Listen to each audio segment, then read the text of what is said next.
Huh? Are Sorry? they Spanish? No? Yes. Habla español? Me? Yeah. Oh, awesome. You? Me habla español, pero muy poquito. Oh, yeah. Estudiar español en el colegio por 2 años, pero nada, mi dolor, mi head is muy dolor. ¿Ah? And in what country? I ¿En came dónde from the vive? Filipinas, las Islas Filipinas. All right. Yeah. Good Spanish. No, very poquito. I understand. Muy bien, muy bien. Thanks, gracias. How about you? ¿Dónde? México. Oh, Mexico. Oh, okay. All right. Hello friends, kumusta na po kayo dyan? Ito po yung kaibigan nyo, si Miss Marilyn, your friend of Filipina Carpentera here in America. I was thinking of making a video on how to prepare like a fresh fruit juice. Before that, syempre naghugas lang tayo ng kamay kasi kailangan talaga nating malinis, especially that this is fresh, hindi ito dumadaan sa mainit na proseso. We don't have to boil this one. So kailangan talaga malinis ang kamay, malinis ang mga pinggan, ang mga iba-iba pang kubyertos na kailangan natin dito sa ating preparation. Kumusta na ang Pilipinas? Uy, I've heard na magulo daw yung politics natin sa Philippines.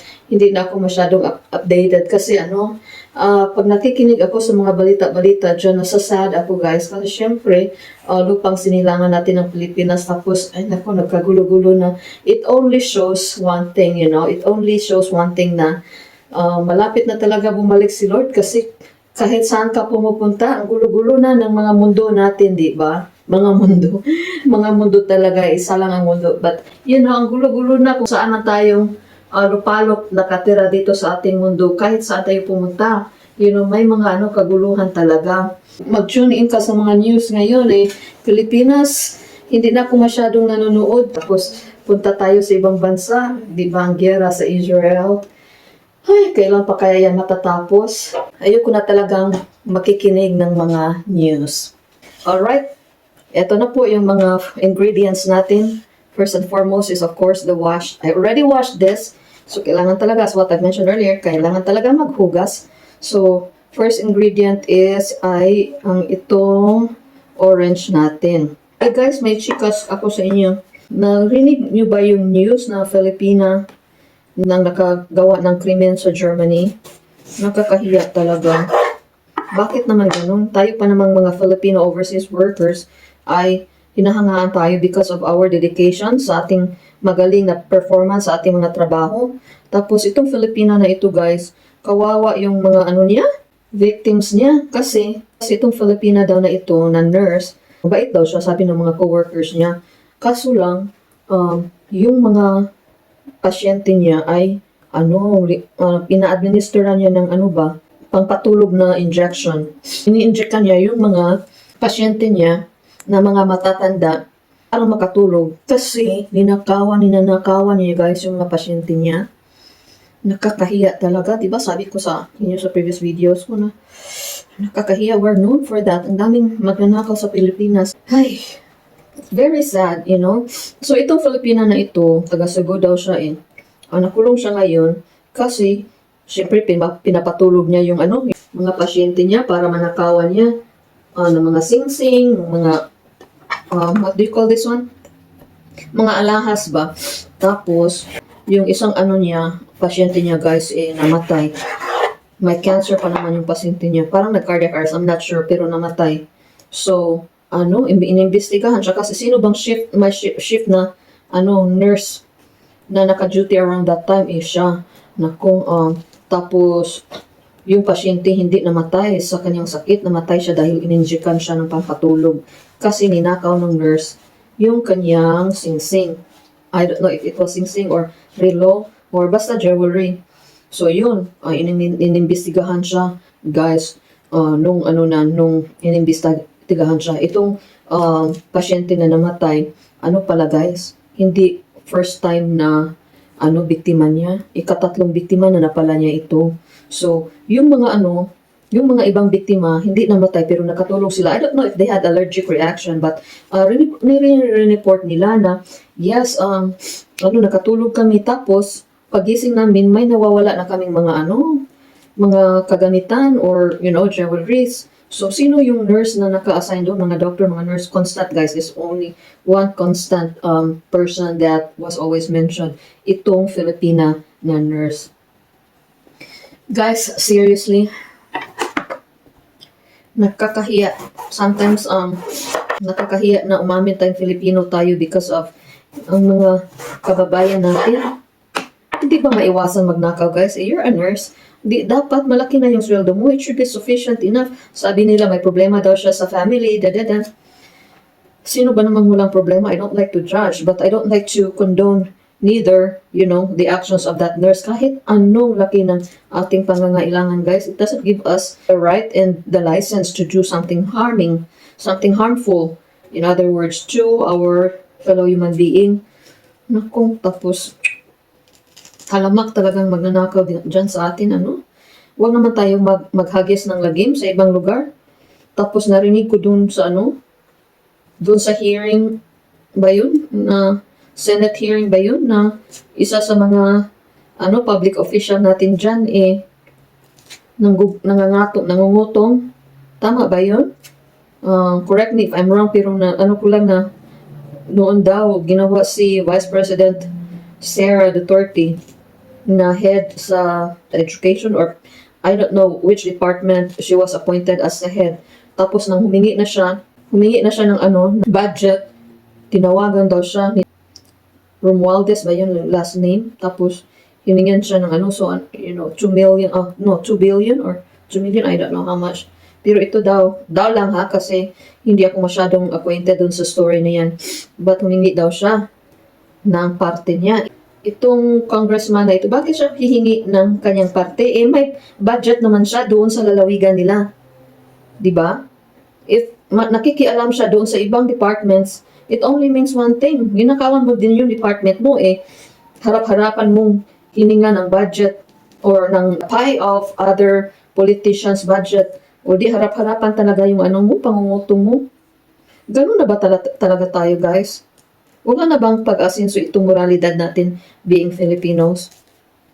Nakakasad, di ba? Like, para normal na lang sa atin yung pagnanakaw. As if hindi tayo namamatay, dito sa mundong ito. Time will come, guys. Namamatay tayo kasi walang person na maglalas. Lahat tayo one day. Mamamatay tayo, pupunta tayo, papasok tayo dyan sa gate na tinatawag na death or kamatayan. And after that, guys, haharap tayo sa ating Panginoon, God who created us, and we will give an account. Magbibigay tayo ng rason sa mga ginagawa natin dito sa mundo. Majority sa atin ay namamatay around 70 years old. Some are younger, some are a little bit older. Majority of us die around that age, 70. So, anong ginagawa mo dito sa mundo for that 70 years na binigay na buhay sa iyo ng Panginoon? Yun, malapit nang matapos mag-sermon si Carpentera. But seriously guys, hindi tayo nagtatagal sa mundong ito. Tapos haharap tayo sa Panginoon natin. Tapos pagbabayaran natin ang lahat ng mga kasamaan na ginawa natin. Kaya magbago na tayo before it's too late, di ba?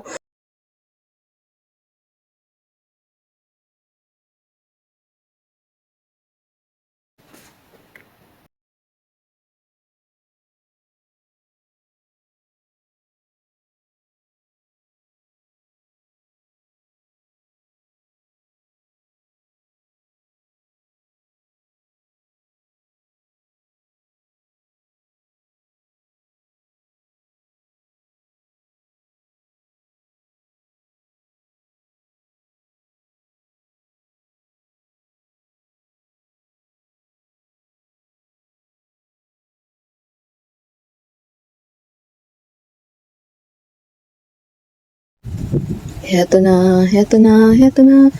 May mga additional sila, materials na nilagay dito.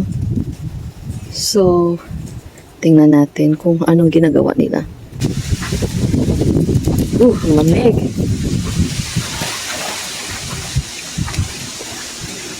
So, ano ba ito? Ito ang para sa trusses. No, not trusses, but yung beam. Tapos dito ilalagay yung mga plywood para i-cover. Ayan. And there's our contractor. There are only 3 people. Hey, Marilyn, how you doing? I'm hanging in there. In there.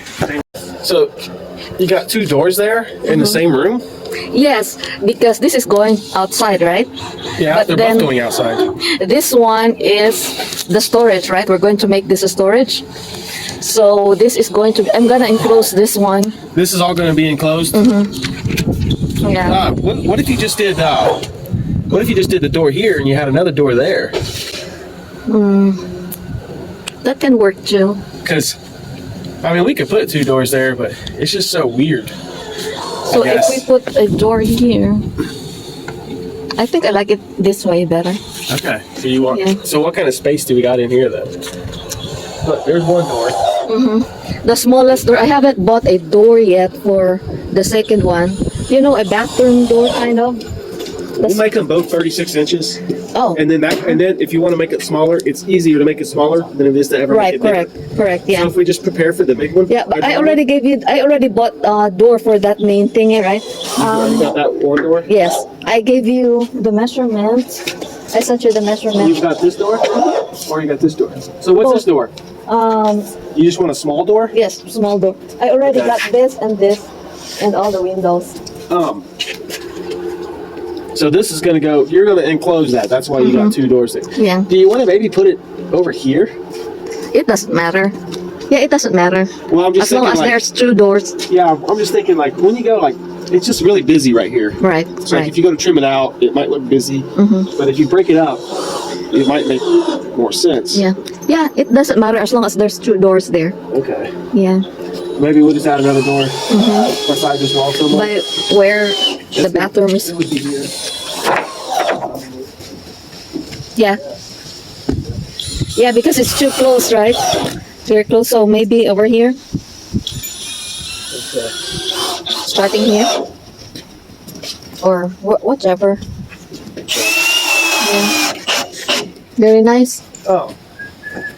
And the egress is there, right? Yeah. So all 4 of them really are. Oh, they are egress. I mean, it can be, but when they go to put the windows in, Yeah.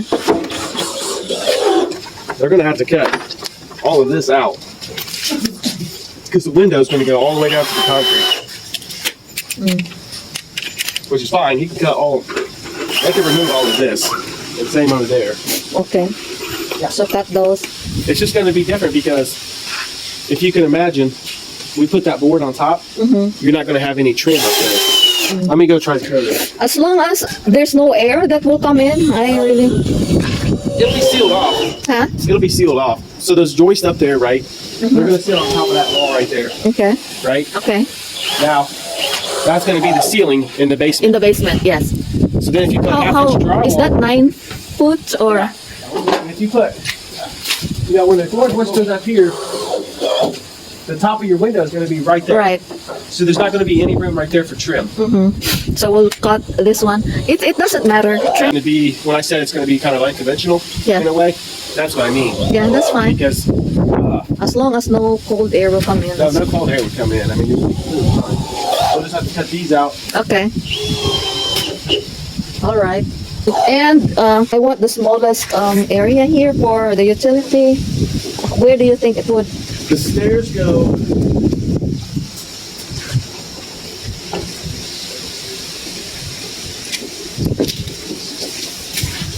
Stairs go this high. So the stairs are about right here. Oh, here. Right And here, then- and then right here. Okay. Wow, that's About right here. large. Stairs. Do we have About like a 3 smaller feet. stair? So they got to be 3 feet. You know what I mean? Oh my jeez, that's large. No, it's not really that large. That's the. No, it's not large. It's like the same as this right here. Oh, so why is it 3? That's not 3. Oh, that's 3. 3 feet. That's our 3 Okay. foot door. Okay. That's, Okay. And that's how wide the stairs got to be. Right. And then I will put a little door somewhere here to enter. Can we still do that or no? Now the stairs come at From the here? top. From up here, they go down. Oh, I thought it's going this way now. No, go this way. Ah, okay. So going that way. So I will. I mean, we could. Right down there. Or it doesn't matter, whichever you Yeah. find. So let me go- As long as when we come in, we don't So the fall. end of the stairs is going to be like right here. Okay. So, If going you up. want to go up, that would be, yeah, it would be up like that. Okay. All right. And so I can put a little door here, right, in the future, still to go that way. Yeah, you may want. It's gonna be so tight right here because the stairs come if they're coming down this way, it just makes a really tight area right here. Right. I can just go there. That will be Yeah, separate because I'm going to separate this. I will make it an ensuite. maybe you want to just extend that wall here and then put your door there then, but you could figure all that out Yeah, later. yeah. It's going to be Okay. in the future. So at this juncture guys, nagdi-discuss kami kung paano, saang direction ang aming hagdan papuntang basement. Either doon sa right yung taas or doon sa left yung taas. Nag-i-insist yan na dapat malapit sa entrance yung pababa. Paano pag enter doon sa bahay, mahulog ka papuntang baba because it's only a few feet away. So sabi ko, okay lang as long as hindi kami mahulog, whichever way would work. Siya naman yung engineer, alam niya yung anong ginagawa niya. Kaso lang, nakita ko sa plano, original plan, na bali yung plano niya sa stairs. So tingnan natin kung tama ba siya or ako. Sugo, can you get the first floor plan? Yeah, the upstairs. So I'll tell my carpenter to cut, but We can go ahead and cut them out. Oh, That way, the That would opening be is what it awesome. is, and he Yes, doesn't have to yes. worry about it. Yeah. But I'm just saying that it's just going to be weird because you're not going to have a space up there for trim. You know what I mean? But it's okay. It's okay. it'd just be a little different. But it's better that way too because the backfill can come down and then you don't have to worry about it, especially over here. Right. Because the backfill's kind of a little bit higher than the window right there, so it's going to cut down a little bit. Now the doors. Now over there, over here. Yeah, they are already here. I gave you the measurement, right? Yeah. So they're already for that door. Okay. Yeah, so this is how it is. So when you come in, Go down. come in. Yan, na-realize niya na tama ako at mali siya. Bali yung direction niya sa aming hagdan. Kaya mabuti na lang at nakita ko or kinuha niya yung original plan at linagay niya doon sa dingding. Guys, kawawa itong mga taong ito. Nag-work sila ng napakalamig talaga. Freezing guys, 0 degrees Celsius. Tapos nasa labas siya. Tapos mahangin pa. Oh my goodness. Di ko kaya to. Sabi ko sa kanila, kaya nyo ba? Sabi nila, okay lang, okay lang. Man, I did not recorded it. I thought I recorded it. It did not. It's okay. No.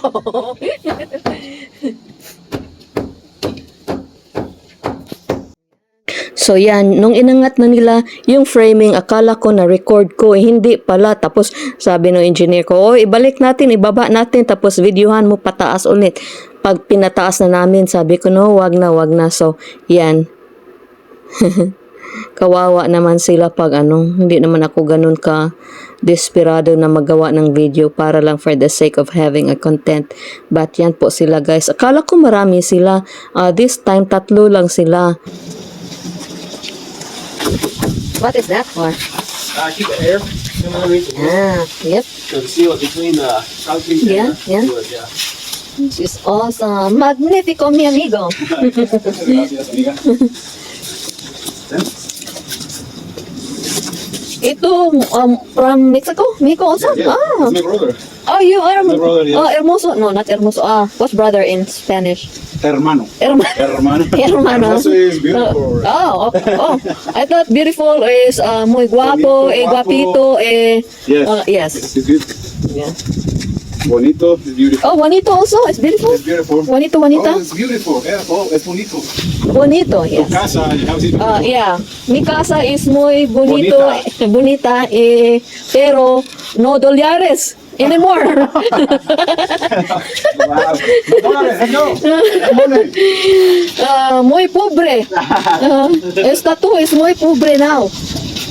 Pero gracias de Dios is very good. He is good. Muy bien, yeah. God is Yeah, God is good. Yeah. He was excited in Español. So the hammer? So you will like hammer that down or?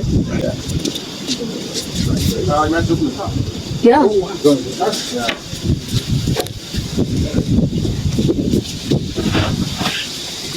Yeah, so it doesn't break on the top, right? Yeah, that's fine. Cool. Don't jump, it's not the end of the world.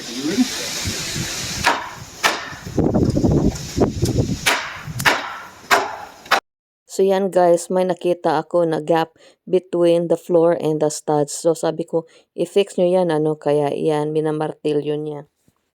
Tapos guys, sinabi ko doon sa engineer, teka lang, lagyan mo ba ng dyan? Poste dyan? Kasi, paano, yung mga trusses, saan mo isasandig? Tama ba yung in English ko?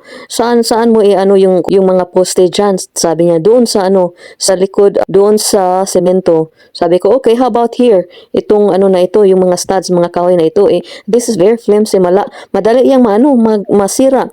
Tapos sabi niya, lalagyan namin ng poste, maraming studs in between dyan sa wall. So, para makahold siya ng mga beams. So, okay na. Parang nagkampante na ako kasi, my gosh, common sense, hindi yan kaya ng bigat ng floor at saka second floor. So, probably in the future, pag makita ko na kulang yung mga nila, poste nila, sasabihin ko, lagyan nyo ng maraming poste.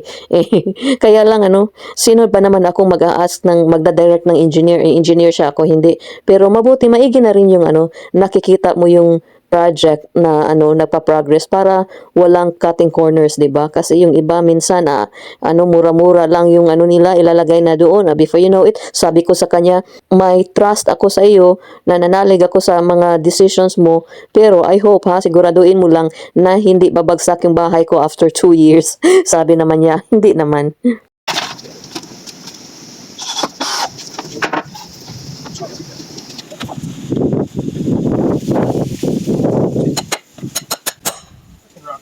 It is frozen. Squishing the concrete, no? Yeah. Yeah, next level. Right. Right. But this is just to help hold it. Yeah.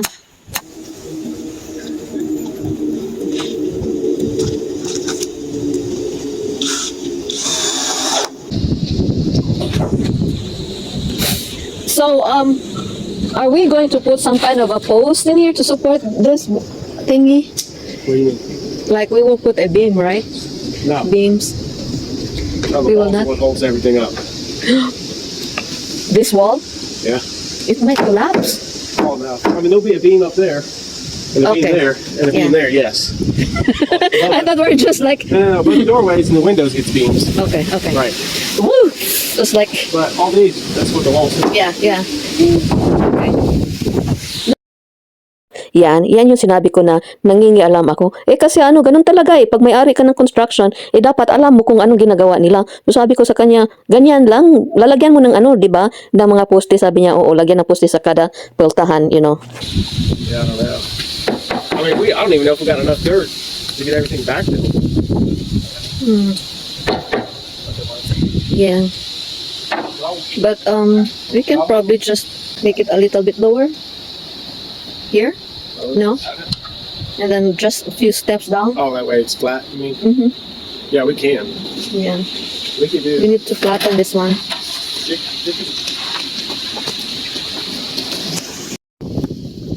I mean, it can't be any lower than Lower that, than that. Yeah, that should be fine. but it has to be higher than the pipe. This is your sewer. This is septic. It has to be higher. You want to cover up your septic pipe? You need to just take this and go down Yeah, like that. yeah, we can do that. So yan guys, another problema, kailangan namin ng dirt. Ano ba yung dirt sa Tagalog? Yung soil ba? Ano ba yung soil sa Tagalog? Yung buhangin? Hindi naman buhangin yung soil. Basta kay dirt. Kailangan namin na punuan yung mga dyan. Yung mga uneven na butas dyan at saka yung dyan. Dyan banda na yan guys, ibangin yan. Parang nasa 20 feet deep yan. Hindi lang masyadong klaro dyan sa video ko, but actually malalim dyan. Pag nahulog ka dyan guys, nako, tanggal yung isang pilik mata mo. So, kailangan kong bumili ng sangkatutak na dumi. Ano bang dumi? Na soil. Guys, nag-research talaga ako kung anong soil. Lupa pala guys, lupa. Kasi naman kayo, bakit nyo ako pinatagalog-tagalog? Hindi naman ako Tagalog. Nabubuyoy na ako. But anyway, ni-enjoy naman ang sarili ko na magtagalog kahit nabuyoy-buyoy. But yeah, kailangan kong tambakan yan ng sangkatutak na lupa. Siguro pag naarte yung nag-iinarte yung engineer ko, siguro siya yung itambak ko dyan. Joke. Hindi mabait yung engineer ko, guys. Mabait siya talaga. Minsan, hindi lang kami nagkaintindihan, especially sa gasta. Guys, talking about gastos, guys, hindi ko akalain nag-add na kami ng additional 5,000 kasi doon sa curvature ng lupa, kailangan niyang pour ng more cement kasi yung lupa kasi dito padulhog, ano ba yung padulhog? Basta going down, kailangan niyang additional na mga semento na ilalagay dyan sa aming basement, kaya nag-additional ako ng 5,000. So, ano ba yan? De bali na. God is still good. Yeah, probably up to here. What I was thinking is, you're going to want for your driveway, you're going to want a retaining wall for it. Because look, your driveway comes down, and you want to put a carport here, right? So you don't want to park your car on a hillside. I will have to. It'd be nice if it came down and went flat.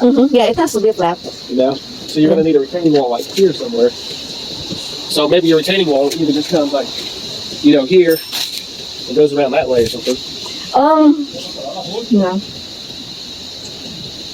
How much do you think it would cost?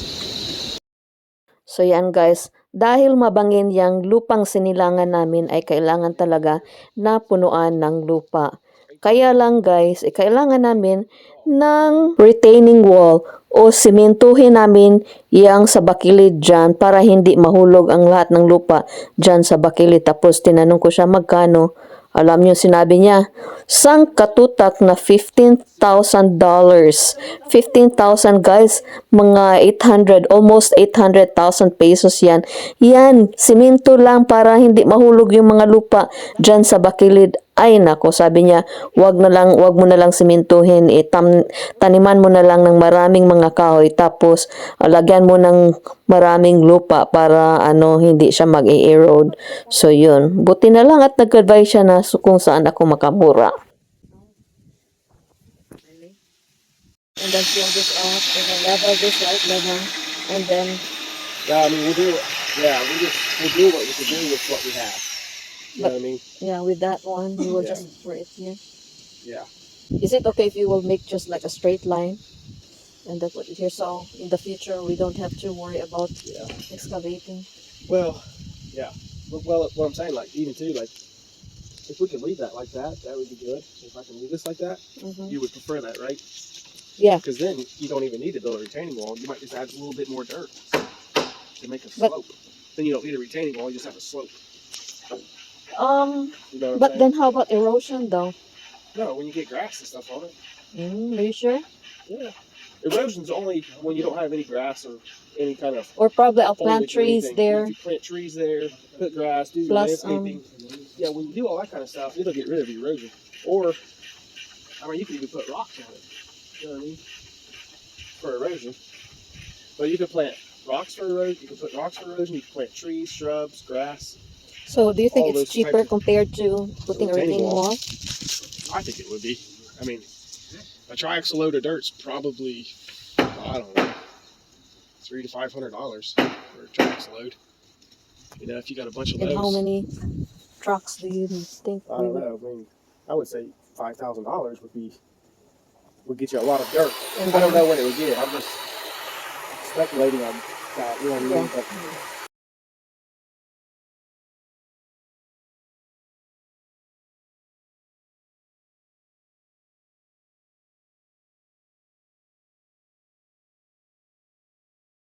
So sabi niya, as what I've said earlier, lagyan mo na lang dyan ng mga bato, ng mga kahit ano, tanim, at saka mga kahoy, tapos lagyan mo ng maraming lupa at ang gastos ay probably $5,000.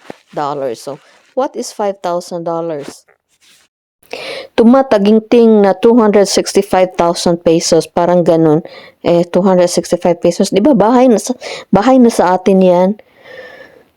Balong-balong na sa atin yan. Okay na lang din kasi 265,000 compared to 700, almost 800,000 eh. Okay na lang din. No wonder. Wala na akong pera. Hello, kumusta kayo dyan? I hope everything and everybody's doing okay. Ito na naman po ako. Nandito ako ngayon sa aking construction site dahil magbibigay ako ng additional money doon sa aming contractor kasi na-short daw siya. So, na-short siya ng 5,000. So, nakabigay na ako sa kanya ng 2,000. So, additional 3,000. Today is December 4th, 2024. So, bibigyan ko siya ng 3,000 additional payment for the basement, excluding